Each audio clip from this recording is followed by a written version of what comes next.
आध्यात्मिक कहानियाँ।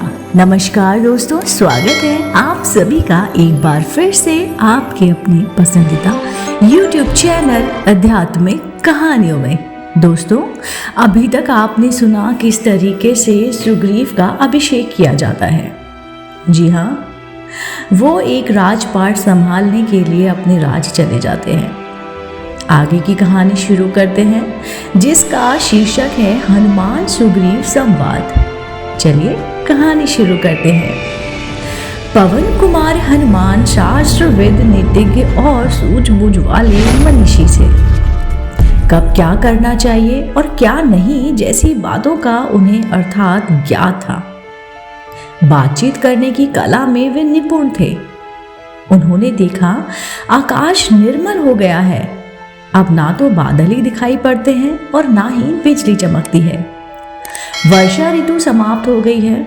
वे सुग्रीव के विषय में विचार करने लगे। उन्हें स्पष्ट प्रतीत हुआ कि मनोरथ सिद्ध हो जाने के पश्चात सुग्रीव अपने कर्तव्य की अवहेलना करने के विलासित के मग्न में रहने लगे हैं। उनकी पत्नी रुमा के साथ ही साथ अब तारा भी उनके विलास लीला का एक महत्वपूर्ण अंग बन गई है। राजकाज का भार केवल मंत्रियों के भरोसे छोड़कर वे स्वयं स्वेच्छाचारी होते जा रहे हैं। श्री राम जी को दिए गए अपने वचन का उन्हें स्मरण भी नहीं रहा होगा। इस प्रकार से सभी तरह से विचार करके हनुमान सुग्रीव के पास जाकर बोले, हे राजन, आपको राज और यश दोनों ही प्राप्त हो चुकी है। आपने कुल परंपरा से प्राप्त लक्ष्मी का भी विस्तार कर लिया है। अब आपको मित्रों को अपनाने को लिए भी पूरा की पूरा डालना चाहिए। आपने मित्र के कार्य को सफल बनाने के लिए जो प्रतिज्ञा की है उसे पूरा करना चाहिए। आप तो जानते ही हैं कि श्री राम हमारे परम मित्र और हितैषी हैं। उनके कार्य का समय बीता जा रहा है, इसलिए हमें जनक नंदिनी सीता की खोज आरंभ कर देनी चाहिए। प्रभु सुग्रीव तत्गुण से संपन्न थे। हनुमान के द्वारा स्मरण दिलाए जाने पर तत्काल उन्होंने श्री राम के कार्य को सिद्ध करने का निश्चय लिया।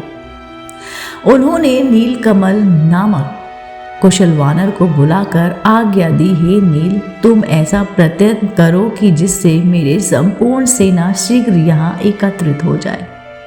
सभी युद्धपतियों को सेना एवं सेनापतियों के साथ यहाँ अवलित एकत्रित होने का आदेश दो। राज सीमा की रक्षा करने वाले सब उद्यमी एवं शीघ्रगामी वानरों को यहाँ तत्काल उपस्थित होने के लिए आज्ञा प्रसारित करो।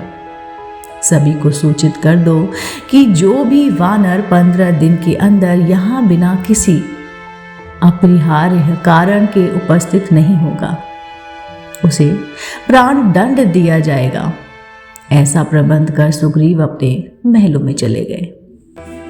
शरद ऋतु का आरंभ हो गया, किंतु राम को सुग्रीव द्वारा सीता के लिए खोज करने के लिए विषय में कोई सूचना नहीं मिली। वे सोचने लगे कि सुग्रीव अपना उद्देश्य सिद्ध हो जाने पर मुझे बिल्कुल भूल गया है।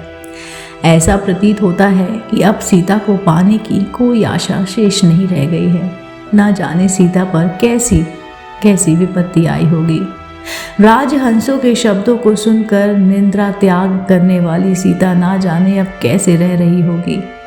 यह शरद ऋतु उसे और भी अधिक व्याकुल कर रही होगी।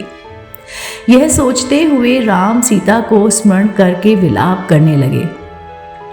उस समय लक्ष्मण फल एकत्रित करने के लिए गए हुए थे।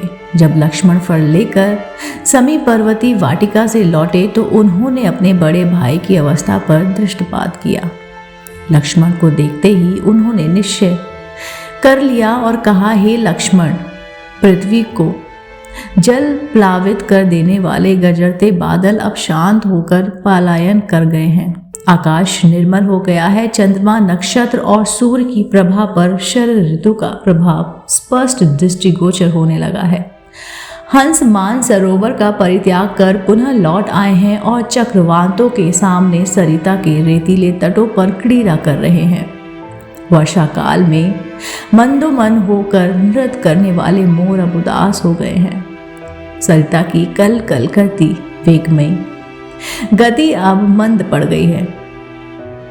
मानो वह कह रही हो कि 4 दिन के यौवन पर मंदोमंद होकर गर्व करना उचित नहीं है। सूर्य की किरणों ने मार्ग की कीचड़ को सुखा डाला है। इससे वे आवागमन और यातनाएं के लिए खुल गए हैं। राजाओं की यात्रा के दिन आ गए हैं, परंतु सुग्रीव ने ना तो अब तक मेरी सुधि ली है और ना जानकी की खोज कराने की कोई भी व्यवस्था की है।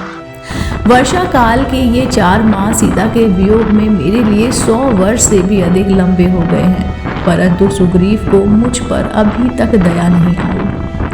पता नहीं मेरे भाग में क्या लिखा है। राज छिन गया, देश निकाला हो गया, पिता की भी मृत्यु हो गई, पत्नी का हरण हो गया और अंत में इन वानर के द्वारा भी ठगा गया। हे वीर, तुम्हें याद होगा कि सुग्रीव ने प्रतिज्ञा की थी कि वर्षा ऋतु समाप्त होते ही सीता की खोज कराऊंगा, परंतु अपना स्वार्थ सिद्ध हो जाने के बाद वह इस प्रतिज्ञा को इस प्रकार भूल गया है। इसलिए तुम किष्किंधा जाकर उस स्वार्थी वानर से कहो कि जो प्रतिज्ञा करके उसका पालन नहीं करता वह नीच और पतित होता है। क्या वह भी बाली के जैसे ही यमलोक को जाने को चाहता है? तुम उसे मेरी ओर से संचेत कर दो ताकि मुझे कोई कठोर पग उठाने के लिए विवश न होना पड़े। दोस्तों, उम्मीद करती हूँ आपको मेरे द्वारा सुनाई गई कहानी, जिसका शीर्षक था हनुमान सुग्रीव संवाद, पसंद आई होगी। अगर आप ऐसे ही धार्मिक पौराणिक कहानी कथाएं सुनना पसंद करते हैं तो मुझे कमेंट सेक्शन में बताइए। दोस्तों, मैं आपके समक्ष प्रस्तुत होंगी फिर से एक नई और रोमांचक कहानी के साथ, जिसका शीर्षक होगा लक्ष्मण सुग्रीव संवाद। दोस्तों, आप देख रहे थे आपका अपना पसंदीदा YouTube चैनल आध्यात्मिक कहानियाँ।